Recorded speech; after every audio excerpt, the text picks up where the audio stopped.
국민의힘 전당대회 얘기로 좀 넘어가 볼까 하는데 지금 전당대회에서 이제 전환길 씨가 각 당대표 후보자들에게 질의서를 보내겠다, 공개 질의를 보내겠다라고 하면서 이게 무슨 뭐 면접관이냐라는 얘기도 나오고 약간 논란인 것 같아요. 근데 저희 채널A가 좀 취재를 해봤더니 공개 질의서에 무슨 내용을 담을 거냐라고 했더니 친한파들에 대해서 출당할 것인지 묻겠다라고 하더라고요. 그럼 박상수 변호사도 해당이 되나요? 네. 그러니까 저는 이거 보면서 어제 제가 페북에도 글을 남겼는데 네. 그 지금 현재 당원 당규 개정해가지고 개파 활동하지 말라고 지금 들어가 있지 않습니까? 네. 예, 친한파를 대놓고 출당시키겠다는 거는 자기들은 반한파 개파 활동을 하겠다는 거잖아요.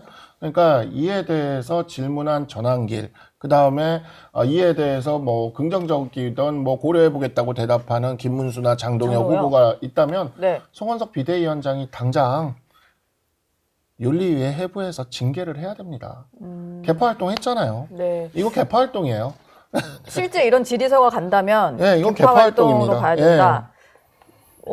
장해찬 최고 보시기에는요? 제가 예상 모범 답변을 추측하자면 네. 뭐 특정 정치인들을 콕 짚지는 않을 것이고요. 다만 장동혁 후보 인터뷰나 김문수 후보의 이 언론 대응을 보면 하나 되어서 이재명 정부와 싸우지 않고 계속 뭐 내부 총질하거나 당의 발목 잡는 사람들에 대해서는 엄격하게 기강을 잡겠다라는 원론적인 답변이 나오겠죠. 네. 그러면 제가 말한 것처럼 답변을 실제로 할지는 모르겠지만 예. 요 정도 답변에 대해서는 막 당에서 직접 나서서 징계하기는 어려울 것 같고, 다만 민주당 같은 경우도 김어준 씨 방송에 수많은 정치인과 국회의원들, 거물급 인사들이 총출동해서 막 대담을 주고받기도 하거든요. 네.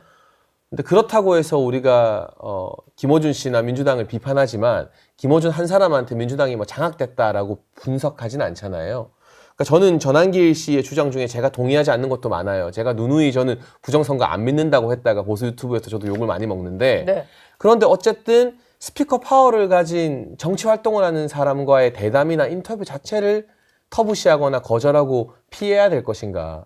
거기 가서 자기들 소신에 맞게 이건 내가 동의하고 이건 동의하지 않는다 답변할 수 있고요. 또 일부 정치인들처럼 그런 질의응답 자체가 부적절하다, 나는 그 방송에 출연 안 하겠다는 것도 또 그분들의 소신인 거고, 네. 각자의 정치 활동인데 뭐 할 사람은 하고 안 할 사람은 안 하면 된다. 그러니까 아예 이 정도면. 말하고 대답하고 뭐 같이 방송하고 토론할 것조차 터부시에서 완전히 드러내야 된다, 인정하지 못하겠다, 그런 방식이 과연 이 정당민주주의 안에서 맞는 것인가에 대해서는 저는 조금 다른 생각을 가지고 있습니다. 근데 김어준 씨랑 자꾸 비교를 하는데 네. 대중적으로 김어준과 전환길 두 사람을 보는 시각을 좀 비교를 해보면 좀 다른 것 같긴 하거든요. 대중에게 미치는 영향력도 그렇고, 김어준 씨를 이제 뭐 이렇게 보수 진영에서 보기에는 거기도 부정선거 음모론자였고 뭐 이런 식으로 공격을 하실 수 있지만, 그래도 중도층에도 소구력이 있는 뭐 방송인이라고 할 수 있는 거고, 전환길 씨는 좀 다르지 않나라는 생각인데. 그러니까 이런 부분이 이제 저는 이제 정당 정치 안에서 노선 투쟁은 충분히 있어야 된다고 봐요. 예를 예. 들어서 이제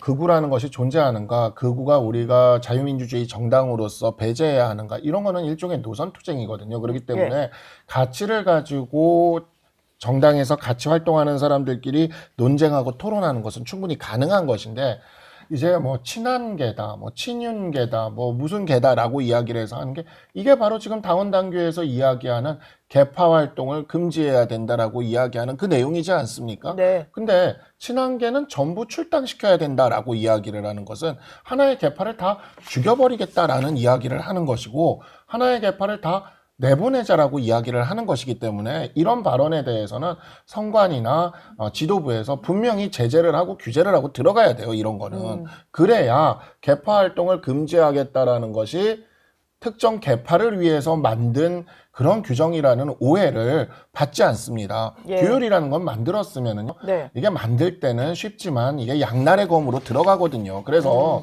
자기들한테도 그 칼이 들어온다라는 거를 생각하면서 만들어야 되는 것이고, 만들었으면 지켜야죠. 예. 그렇기 때문에 전환길 씨에 대해서는 최소한 징계가 빨리 이루어져야 되고요.